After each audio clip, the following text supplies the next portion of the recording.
Welcome back to a kitchen philosophy. ഇന്ന് ഞാൻ കോഴിക്കോടൻ style ഒരു ചെമ്മീൻ ബിരിയാണിയാണ് ഉണ്ടാക്കുന്നത്.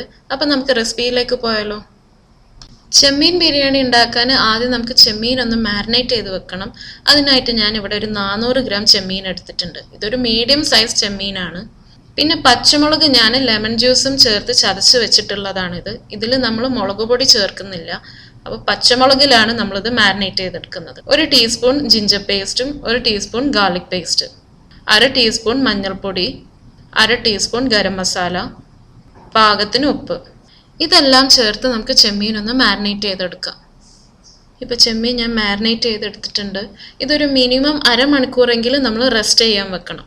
എന്നിട്ടാണ് നമ്മൾ ഈ ചെമ്മീൻ ഒന്ന് ഫ്രൈ ചെയ്തെടുക്കുന്നത്. ഇനി നമുക്ക് ഈ ചെമ്മീൻ ഒന്ന് ഫ്രൈ ചെയ്തെടുക്കാം. അതിനായിട്ട് ഞാൻ ഒരു ഫ്രൈ പാനിലേക്ക് കുറച്ച് ഓയിൽ ചേർത്ത് കൊടുക്കുകയാണ്. ഓയിൽ ഇപ്പോൾ നന്നായി ചൂടായിട്ടുണ്ട്. ഇനി ഓരോ ചെമ്മീനായിട്ട് ഇതിലേക്ക് നമുക്ക് ചേർത്ത് കൊടുക്കാം. ചെമ്മീനിന് അധികം വേവില്ലാത്തതാണ്. മിനിമം ഒരു 6 to 7 മിനിറ്റ്സ് കൊണ്ട് ഇത് നമുക്ക് കുക്കായി കിട്ടും. ഇപ്പം നമ്മുടെ ചെമ്മീൻ ഫ്രൈ ആയി കിട്ടിയിട്ടുണ്ട്. ഇനി നമുക്ക് മസാല റെഡിയാക്കി എടുക്കാം. മസാല ഉണ്ടാക്കാൻ ഞാനിവിടെ ഒരു 4 മീഡിയം സൈസ് വലിയുള്ളി സ്ലൈസ് ചെയ്ത് വെച്ചിട്ടുണ്ട്, 2 പഴുത്ത തക്കാളി, 1 teaspoon garlic paste, 1 teaspoon ginger paste, ഒരു 3 പച്ചമുളക് ചതച്ചത്, 1/2 ടീസ്പൂൺ മഞ്ഞൾപ്പൊടി, കുറച്ച് മല്ലിയില, കുറച്ച് പുതിനയില, 1 teaspoon garam masala, 1/2 teaspoon pepper powder, 1/2 teaspoon പെരിഞ്ജീരകം പൊടിച്ചത്, കുറച്ച് ലെമൺ ജ്യൂസ്, ഓയിൽ, പാകത്തിന് ഉപ്പ്. നേരത്തെ ചെമ്മീൻ പൊരിച്ച സെയിം പാനിലേക്ക് ഞാൻ കുറച്ചുകൂടെ ഓയിൽ ചേർത്ത് കൊടുത്തിട്ടുണ്ട്. ഇതിലേക്ക് കുറച്ച് ഉള്ളി ചേർത്തിട്ട് നമുക്കൊന്ന് ഫ്രൈ ചെയ്തെടുക്കാം.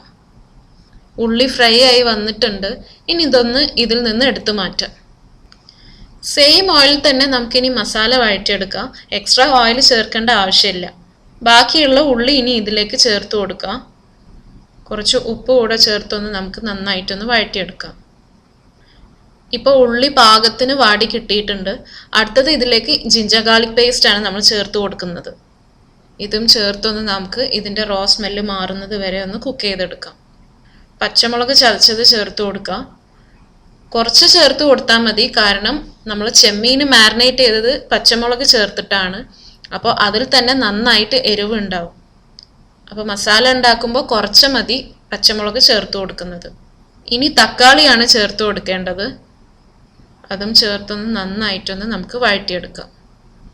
കുറച്ച് ഉപ്പ് ചേർത്ത് കൊടുക്കാം. ഇനി ഇതൊന്ന് നമുക്ക് മിക്സ് ചെയ്തെടുക്കാം. ഇനി ഇതൊന്ന് നമുക്ക് അടച്ചു വെച്ച് ഈ തക്കാളി ഒന്ന് സോഫ്റ്റ് ആവുന്നത് വരെ ഒന്ന് വേവിച്ചെടുക്കാം. ഇപ്പോൾ തക്കാളിയൊക്കെ നന്നായിട്ട് കുക്കായിട്ടുണ്ട്. ഇനി ഇതിലേക്ക് കുറച്ച് മഞ്ഞൾപ്പൊടി ചേർത്ത് കൊടുക്കാം. അടുത്തത് നമ്മൾ ചെമ്മീൻ ഫ്രൈ ചെയ്തതാണ് ഇതിലേക്ക് ചേർത്ത് കൊടുക്കുന്നത്. ഇനി ഫ്രൈ ചെയ്ത് വെച്ച് ചെമ്മീൻ ചേർത്ത് നമുക്ക് നന്നായിട്ടൊന്ന് മിക്സ് ചെയ്തെടുക്കാം. ഇപ്പം മസാലയൊക്കെ ചെമ്മീനിലേക്ക് നന്നായി പിടിച്ചിട്ടുണ്ട്. ഇനി കുറച്ച് മല്ലിയിലയും പുതിനയിലയും ചേർത്തൊന്ന് നമുക്ക് മിക്സ് ചെയ്തെടുക്കാം. ഇനി ഗരം മസാലയും പെരിഞ്ജീരകം പൊടിച്ചതും കുരുമുളക് പൊടിയും ചേർത്ത് നമുക്കൊന്ന് മിക്സ് ചെയ്തെടുക്കാം. നേരത്തെ ഫ്രൈ ചെയ്ത് മാറ്റി വെച്ച ഉള്ളി കുറച്ച് ഇതിലേക്ക് നമുക്ക് ചേർത്ത് കൊടുക്കാം. ദമ്മിടാൻ കുറച്ച് മാറ്റി വെച്ചാൽ മതി. ഈ ഉള്ളി ഇതിലേക്ക് ചേർക്കുമ്പോൾ മസാലയ്ക്ക് നല്ലൊരു രുചിയാണ്. ഇതും ചേർത്തൊന്ന് നമുക്ക് നല്ലോണം ഒന്ന് മിക്സ് ചെയ്തെടുക്കാം. ഈ മസാല ചെമ്മീനിലേക്ക് നന്നായി പിടിക്കാൻ വേണ്ടിയിട്ട് ഒരു 3 മിനിറ്റ് നമുക്ക് അടച്ചു വെച്ച് വേവിച്ചെടുക്കാം. ഇപ്പോൾ ചെമ്മീനിലേക്ക് മസാല ഒക്കെ നന്നായി പിടിച്ചിട്ടുണ്ട്. ഇനി അവസാനമായിട്ട് കുറച്ച് ലെമൺ ജ്യൂസാണ് നമ്മൾ ചേർത്ത് കൊടുക്കുന്നത്. ഇതുവരെ വേറെ പുളിയൊന്നും നമ്മൾ ചേർത്ത് കൊടുത്തിട്ടില്ലല്ലോ.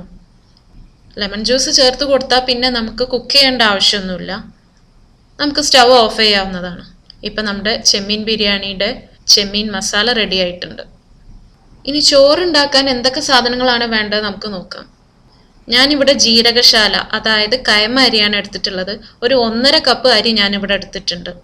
കുറച്ച് കിസ്മിസ്, കാഷ്യൂ, 2 കുഞ്ഞു പീസ് പട്ട, കുറച്ച് ഗ്രാമ്പു, ഒരു സ്റ്റാർ അനീസ്, ഒരു 6 ഏലക്കായ, 1/2 ടീസ്പൂൺ പെരിഞ്ജീരകം, ഒരു ബേ ലീഫ്, കുറച്ച് ലൈം ജ്യൂസ്, ഒരു 1/2 ഉള്ളി അരിഞ്ഞത്, പിന്നെ വെള്ളം. ഞാൻ ഇവിടെ 1 കപ്പ് അരിക്ക് 1.5 കപ്പ് വെള്ളമാണ് ഞാൻ എടുക്കാറുള്ളത്. അപ്പോൾ ഇതൊരു 2.5 കപ്പിൻ്റെ അടുത്തോളം വെള്ളമുണ്ട്. കുറച്ച് നെയ്യ്, കുറച്ച് ഓയില്, പിന്നെ പാകത്തിന് ഉപ്പ്. ചോറുണ്ടാക്കാൻ ഒരു പാത്രത്തിലേക്ക് നമുക്ക് കുറച്ച് ഓയിലും നെയ്യും ചേർത്ത് കൊടുക്കാം. ആദ്യം ഇതിൽ കാഷ്യൂ ഇട്ടൊന്ന് നമുക്ക് ഫ്രൈ ചെയ്തെടുക്കാം. കാഷ്യൂ നല്ല ഗോൾഡൻ കളറായി കിട്ടിയിട്ടുണ്ട്. ഇനി ഇതിൽ നിന്ന് ഇതൊന്ന് എടുത്തു മാറ്റാം. ഇനി കിസ്മിസൂടെ ഇതുപോലെ നമുക്ക് ഫ്രൈ ചെയ്തെടുക്കാം. കിസ്മിസും ഫ്രൈ ആയി വന്നിട്ടുണ്ട്, അതും എടുത്തു മാറ്റാം. ചോറുണ്ടാക്കാൻ വേണ്ടിയിട്ട് എല്ലാ ഗരം മസാലകളും കൂടെ ചേർത്ത് ഈ നെയ്യിലിട്ടൊന്ന് നമുക്ക് മൂപ്പിച്ചെടുക്കാം. ഗ്രാമ്പൂ, പട്ട, ഏലക്കായ, സ്റ്റാർ അനീസ്, പെരുംജീരകം, ബേ ലീഫ് ഇതെല്ലാം ചേർത്തൊന്ന് നമുക്ക് ഒന്ന് മൂപ്പിച്ചെടുക്കാം. അരിഞ്ഞു വെച്ച ഉള്ളിയും കൂടെ ചേർത്തൊന്ന് നമുക്ക് വഴറ്റിയെടുക്കാം. ഉള്ളി അധികം വാടേണ്ട ആവശ്യമൊന്നുമില്ല. ഈ ചോറ് ഞാൻ നെയ്യിൽ വറുത്തിട്ടാണ് വേവിച്ചെടുക്കുന്നത്. അതുപോലെ ഈ അരി ഞാനൊരു 15 മിനിറ്റ് വെള്ളത്തിൽ കുതിർത്തെടുത്തിട്ടുള്ളതാണ്. അപ്പോൾ നമുക്ക് ഈ നെയ്യിലേക്ക് അരിയും ചേർത്തൊന്ന് നമുക്ക് വറുത്തെടുക്കാം. അരി ഒരു 1-2 മിനിറ്റ് ചെറുതായിട്ടൊന്ന് കളറ് മാറുന്നത് വരെ വറുത്തെടുത്താൽ മതി. ഇതാ കണ്ടില്ലേ, ഈ ഒരു പാകമായാൽ മതി. ഇനി ഇതിലേക്ക് അളന്നു വെച്ച വെള്ളം നല്ലോണം തിളപ്പിച്ചിട്ട് നല്ല ചൂടോടെ തന്നെ ഇതിലേക്ക് ചേർത്ത് കൊടുക്കാം. വെള്ളം ചേർത്തിട്ട് നമുക്കൊന്ന് മിക്സ് ചെയ്തെടുക്കാം. പാകത്തിന് ഉപ്പ് ചേർത്ത് കൊടുക്കണം. പിന്നെ കുറച്ച് ലെമൺ ജ്യൂസും ചേർത്ത് കൊടുക്കാം. ഇതെല്ലാം ചേർത്തൊന്ന് മിക്സ് ചെയ്തെടുക്കാം. ഇനി ഇതൊന്ന് നമുക്ക് അടച്ചു വെച്ച് വേവിച്ചെടുക്കാം. ഈ വെള്ളം വറ്റുന്നത് വരെ ഒന്ന് വേവിച്ചെടുത്താൽ മതി. ഇപ്പോൾ നമ്മുടെ ചോറ് റെഡി ആയിട്ടുണ്ട്. മിക്സ് ചെയ്യാൻ എളുപ്പത്തിന് വേണ്ടിയിട്ട് ഞാൻ ഈ ബേ ലീഫ് ഇതിൽ നിന്ന് എടുത്ത് മാറ്റുന്നുണ്ട്. ഇനി വളരെ കുറച്ച് നെയ്യ് നമുക്ക് ഇതിലേക്ക് ചേർത്ത് കൊടുക്കാം. ഈ സമയത്ത് ഇതിലേക്ക് നെയ്യ് ചേർത്ത് കൊടുക്കുമ്പോൾ ചോറിലേക്ക് നന്നായിട്ട് നെയ്യിൻ്റെ രുചി നിൽക്കുകയും ചെയ്യും. പിന്നെ കുറച്ച് ചേർത്ത് കൊടുത്താലും മതി. അതായത് ദം ചെയ്യുമ്പോൾ നമുക്ക് വേറെ നെയ്യ് ചേർത്ത് കൊടുക്കേണ്ട ആവശ്യമില്ല. ഈ നെയ്യും ചേർത്തൊന്ന് നമുക്ക് നന്നായിട്ട് മിക്സ് ചെയ്തെടുക്കാം. ഇനി ചോറ് നമുക്ക് ദം ചെയ്തെടുക്കാം. അതിനായിട്ട് ചോറ് ഇതുപോലെ മിക്സ് ചെയ്തിട്ട് ഒരു സൈഡിലേക്ക് മാറ്റി വെക്കാം.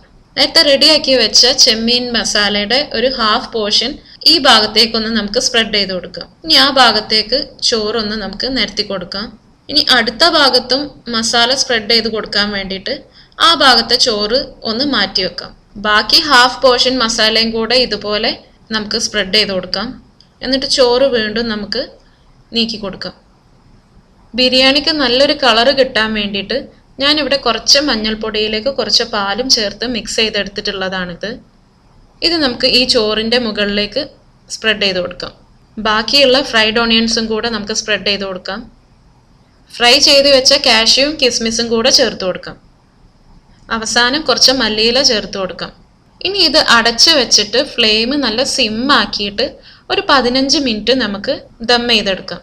ഇപ്പം നമ്മുടെ ചെമ്മീൻ ബിരിയാണി നല്ലോണം ദമ്മായി വന്നിട്ടുണ്ട്. ഇനി ഇതൊന്ന് നമുക്ക് മിക്സ് ചെയ്തെടുക്കാം.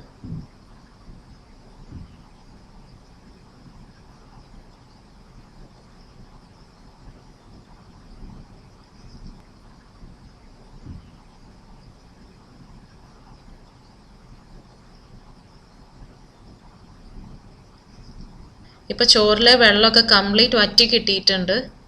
അരിയൊക്കെ നല്ല കറക്റ്റ് ടെക്സ്ചറായി വന്നിട്ടുണ്ട്. ഇതാ നമ്മുടെ ചെമ്മീൻ ബിരിയാണി റെഡി ആയിട്ടുണ്ട്. ഒതന്റിക് കോഴിക്കോടൻ സ്റ്റൈൽ ചെമ്മീൻ ബിരിയാണിയാണിത്. നിങ്ങൾ ഇതുവരെ ഇങ്ങനെ ഉണ്ടാക്കി നോക്കിയിട്ടില്ലെങ്കിൽ ഒന്ന് ട്രൈ ചെയ്ത് നോക്കുക. എന്നിട്ട് ഫീഡ്ബാക്സ് അറിയിക്കുക. അതുപോലെ ഫ്രണ്ട്സിനും റിലേറ്റീവ്സിനും ഒക്കെ വീഡിയോ ഷെയർ ചെയ്യുക. എൻ്റെ ഈ ചാനൽ നിങ്ങൾ ഇതുവരെ സബ്സ്ക്രൈബ് ചെയ്തിട്ടില്ലെങ്കിൽ ഒന്ന് സബ്സ്ക്രൈബ് ചെയ്യുക. അപ്പോൾ നെക്സ്റ്റ് വീഡിയോ ആയിട്ട് വരുന്നത് വരെ it's Lulu Marjan signing off. By.